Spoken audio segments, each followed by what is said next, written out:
ಮೊದಲನೇದಾಗಿ ಫಸ್ಟ್ ಅಲ್ಲಿಂದ ಪ್ರಶ್ನೆಗಳು ಕೇಳ್ತಾನೆ ಇದೆ.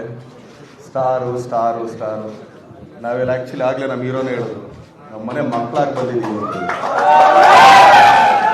ಸ್ಟಾರ್ ಗಿರಿ ಆಗಿದ್ದಿದ್ರೆ ಅಚ್ಚುಕಟ್ಟಾಗಿ ಕ್ಯಾರವನಲ್ಲಿ ಕೂತ್ಕೊಂಡು ಮೇಕಪ್ ಹಾಕೊಂಡು ಸನ್ ಬ್ಲಾಕ್ ಹಾಕೊಂಡು ಈ ಬೇಸಿಗೆಯಲ್ಲಿ ಈ ಸಮ್ಮರಲ್ಲಿ ಯಾವ ಸ್ಟಾರು ಕೂಡ ಹೊರಗಡೆ ರೋಡಲ್ಲಿ ನಿಂತ್ಕೊಳ್ತೀನಿ ಅಂತ ಹೇಳಲ್ಲ. ಇಡೀ ಮಂಡ್ಯ ಜನತೆಗೆ ಅವ್ರು ಮಾಡಿರೋ ಕೆಲಸಗಳು, ಅವ್ರ ಕೊಡುಗೆಗಳು ಅದನ್ನ ಇಟ್ಕೊಂಡು ಅಷ್ಟೇ ಹೋಗ್ತಾ ಇದೀವಿ ಹೊರತು ನಾವು ಆ್ಯಕ್ಚುಲಿ ಏನೇನೋ ಹೇಳ್ಕೊಂಡು ಏನೇನೋ ಮಾಡ್ಕೊಂಡು ಖಂಡಿತ ಏನು ಮಾಡ್ತಾರೆ. ಆಮೇಲೆ ಒಂದು ಪ್ರೀತಿಯಿಂದ ಮಾಡ್ತಾ ಇದೀವಿ, ಎಲ್ರಿಗೂ ಒಳ್ಳೇದಾಗಲಿ ಅಂತಲೇ ಕೇಳ್ಕೊಳ್ತೀವಿ. ಇದು ಮೊದಲನೇ ಎಲೆಕ್ಷನ್ ಸರ್ ನಾನು ಮಾಡ್ತಾರೆ ಈ ಮನೇಲಿ. ಇದು ನನ್ನ 4ನೇ ಎಲೆಕ್ಷನ್ ಸರ್. ಒಂದು MP ಎಲೆಕ್ಷನ್ನು, 3 ML ಎಲೆಕ್ಷನ್ ಮಾಡಿದ್ದೀನಿ ಸರ್. ಆ್ಯಕ್ಚುಲಿ ಮೊದಲು ಅಪ್ಪಾಜಿ ಇದ್ದಾಗ ಹೇಳೋರು ಅವ್ರ ಸ್ನೇಹಿತರುಗಳು ಬೇರೆ ಎಲ್ಲೆಲ್ಲೋ ಇರೋರು, ಹೋಗೋ ನನ್ನ ಸ್ನೇಹಿತ ಹಾಕೋಣ ಮಾಡ್ಬಿಡ್ಬಾರೋ ಅಂತ. ಪಕ್ಷನೂ ನೋಡ್ತಾ ಇರಲಿಲ್ಲ ಅವರು. ನನ್ನ ಸ್ನೇಹಿತ ಅವನು ಮಾಡ್ಬಿಡ್ಬಾರ. ಅವ್ರು ಆ್ಯಕ್ಚುಲಿ ಹಿಂಗೆ ಮಾಡು ಅಂದರೆ ಹೋಗ್ಬಿಟ್ಟು ಮಾಡ್ಬಿಟ್ಟು ಬರ್ತಾ ಇದ್ದೆ ನಾನು.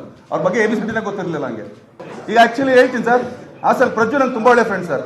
ಹಾಸನ ಕರೆ ಓಟ್ ಬರ್ತೀನಿ ಸರ್ ನಾನು. ಓಕೆನಾ ಸರ್? ಇಲ್ಲ ಸರ್, ನಮ್ಮ ಹೀರೋನು ಇದಾರಲ್ಲ ಸರ್. ಆ್ಯಕ್ಚುಲಿ ಒಂಟಿಯ ಗಾಡಿ ಹೊಡಿತಾರ ಸರ್, ಜೋಡಿಯದ ಗಾಡಿ ಹೊಡಿತಾರ ನಾವು.